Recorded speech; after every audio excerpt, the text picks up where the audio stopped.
4.5 वर्षांपासून भयंकर वेदनेतून या सिस्टर जात होत्या. मासिक पाळी त्यांना महिन्याची येत होती. त्याच्यामध्ये त्या सांगतात 7 दिवस त्यांना इतकं दुखायचं पोटामध्ये, अंगावरून इतकं रक्त त्यांचं जात होतं की त्या अशक्त पडल्या होत्या. त्या 5 दिवसामध्ये 7 दिवस जेवण त्यांना जात नव्हतं. त्या म्हणायच्या मी दिवसातून 20 ते 25 पेन किलर खात होते, पण तरी सुद्धा मला काही फरक पडत नव्हता. येस. आणि त्या म्हणतात की डॉक्टरांकडे त्या गेल्या. डॉक्टरांनी सोनोग्राफी केली आणि सोनोग्राफीमध्ये असं आढळलं की त्यांच्या पोटामध्ये 16 सेंटीमीटरचा युटेरिन फॅब्रॉइड आहे, ज्यांच्यामुळे त्यांना एवढं हेवी ब्लिडिंग होत आहे. आणि डॉक्टरांनी त्यांना ताबडतोब सर्जरी सांगितली. 2020 पासून त्यांना हा त्रास होत होता बिशपजी. त्यामुळे त्यांना 5 दिवस कम्प्लिटली ऑफिसमधून सुट्टी घ्यावी लागत असायची. काम हॅम्पर होत होतं, शरीर हॅम्पर होत होतं आणि त्याच्यामध्ये म्हणत होतं की माझी हेल्थ एकदम खालावली होती.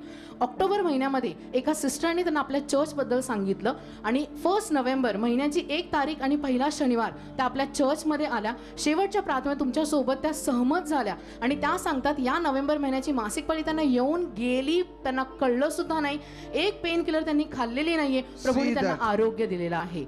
Father God, be healed of all those fibroids in Jesus' name. Amen.